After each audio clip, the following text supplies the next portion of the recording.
Instead of giving us a new iPad Pro at its last event, Apple refreshed its cheapest tablet, simply named the iPad or iPad 7th generation. What's new? What's old, and is it worth it?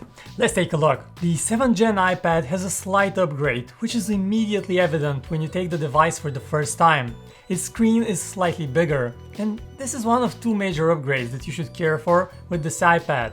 Instead of having a 9.7-inch display, it has a 10.2-inch one.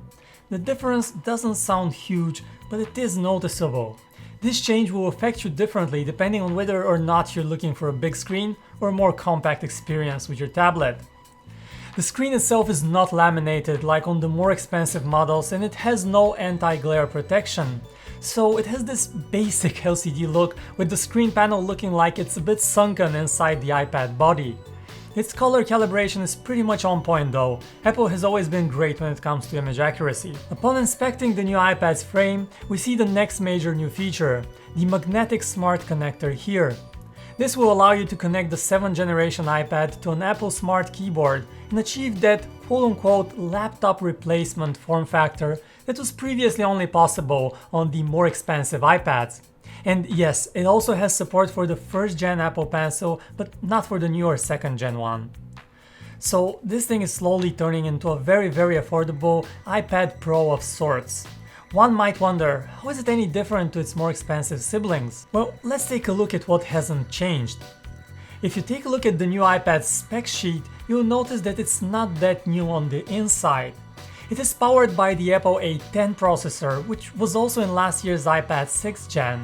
But the chip itself is even older. It was in fact the processor that powered the iPhone 7, released way back in 2016.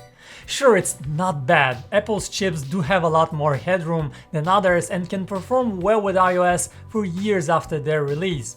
We have no complaints with the iPad 2019's performance right now, but considering it's running 3 years old hardware, we wonder how long it will take to become obsolete. Also, did I just say iOS? Sorry, I meant iPadOS. Apple realized that if iPads are to be productive tablets that can replace a casual user's laptop, they do need some quality of life improvements. iPadOS is basically a branch of iOS, which emphasizes on multitasking, better file management, and fitting more stuff on your screen. And it's doing a great job at it. You can have any app float over whatever you're doing right now. Or with most apps, you can have this split screen experience. The apps don't exist in their own vacuum, but you can grab items from one side and paste them in the other. If at any point you need to switch to doing something else, you can always come back to the same split screen scene, as iPadOS remembers what you've been doing. Of course, all work and no play makes the tablet a dull product. iPads are most often used for multimedia consumption, bringing your favorite series while doing chores around the house or while away from home. Here the iPad 2019 delivers a very familiar experience. The screen is big enough to enjoy at an arm's length away, and the speakers sound decently loud with a good amount of clarity, definition, and even bass to them. In typical cheap iPad fashion, both the stereo speakers are located on one side of the tablet, so technically it isn't giving you a real stereo experience, but at least they sound nice. There are cameras here of course, but they're nothing impressive. An 8-megapixel camera on the back and a 1.2-megapixel camera on the front.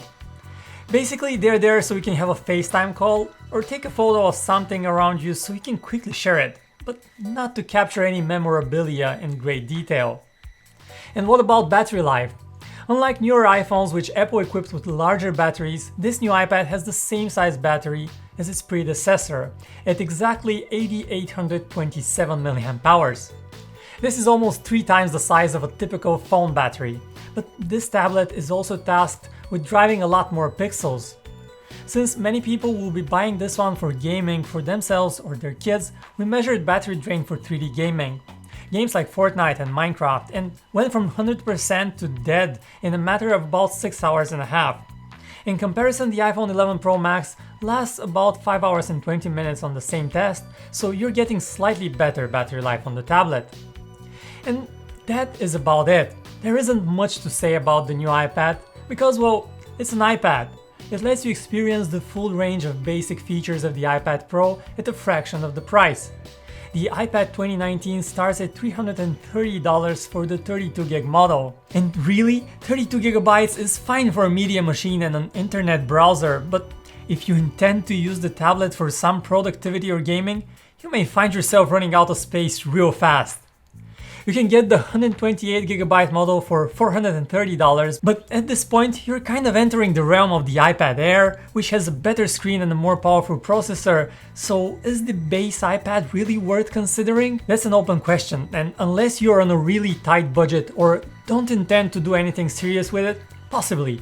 Otherwise, we'd recommend taking a look at the iPad Air or looking for a new old stock iPad Pro models from previous years, which may still be sold with a warranty depending on what store you get them from. And this wraps up our review of the new budget iPad. Thanks for watching this, hit that like button if you enjoyed it, subscribe for more. My name is Vic and I'll see you next time right here on PhoneArena.